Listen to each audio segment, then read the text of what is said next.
अरे कुछ हो गया। तो ये बहन जी धमकी आपके पास कब से आ रही है? ये धमकी हो गई 3-4 दिन हो गए करीब आए हुए। ये क्योंकि मैं प्रयासरत थी बराबर इस कट्टी घर को लेकर के, और उनको पता चल चुका था कि ये, और उनका यही रहा कि तुम कट्टी घर बंद नहीं करा पाओगे। हमने कि देखते हैं कितना, हम एक चीज कहते हैं हमारा निगम एनओसी देता है, आप एनओसी लीजिए, लेकिन अवैध घर में जो कट्टी हो रही है, घर घर जो कट्टी हो रही है, और इतना आज जनता त्रस्त हो गई कि आज तक के रिकॉर्ड में कभी जनता इतनी त्रस्त नहीं हुई। हर समय सुबह से लेकर के रात तक इतना हौसले बुलंद हो गए, इतना इन लोगों के दिमाग खराब हो गए हैं। तो अगर हौसले बुलंद हुए, दिमाग खराब हुए, तो ऑटोमेटिकली हौसले गिरेंगे भी।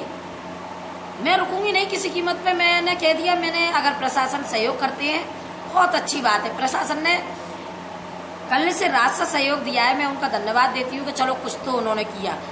अगर वो इसी तरीके से मेरा सहयोग करते तो आज मेरी जनता, जो जनता जनार्दन त्रस्त हुई है और चीख रही है जनता, जो मुस्लिम वर्ग है वो भी चीख रहा है, दुखी है वो भी, लेकिन सुन ही नहीं रही, किसी की कोई नहीं सुनना है।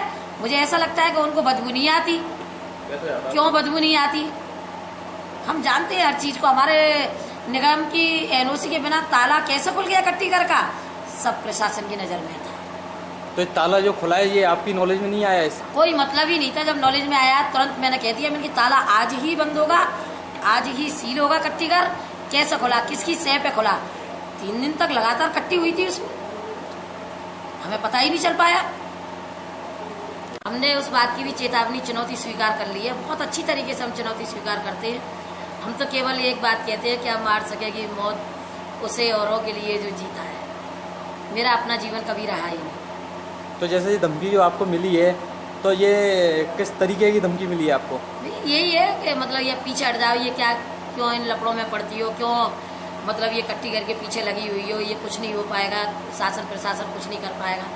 तो हम उस चुनौती को भी स्वीकार कर रहे हैं। हम देखते हैं कहाँ तक हम सफलता पाते हैं, और नई सफलता मिलेगी तो हर जोर जुलम की टक्कर पे संघर्ष हमारा ना रहा। तो अभी आपने ये इस बारे में किसी अधिकारी से डिस्कस करा या किसी को बताया? अधिकारी से हम ज्यादा बात करना नहीं चाहते, वो उनका काम है वो करेंगे, जो मेरा काम है मैं करूँगी।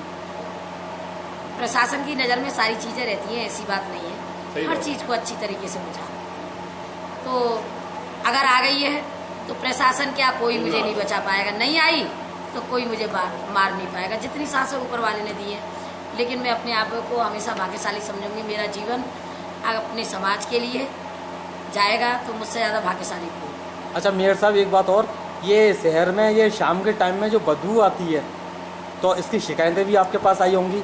शिकायतें, इतनी शिकायतें आई कि शायद मैं अपनी जनता जनार्दन को शर्मिंदा हूँ। शर्म की वजह से मैं कुछ कह भी नहीं पाऊंगी। जितना जनता जनार्दन ने मुझे सहयोग दिया है, मैं आभारी हूँ अपनी जनता की, कि मैं उसे भगवान मानती हूँ जनता जनार्दन को, कि एक शब्द विचारों ने नहीं कहा, केवल मुझे अवगत कराते रहे कि देखो बदबू आ रही है, बदबू आ रही है, बदबू आ रही है, और मैं प्रशासन के बराबर संपर्क में रही। लेकिन दुख का विषय ये रहा कि मेरी किसी ने नहीं सुनी।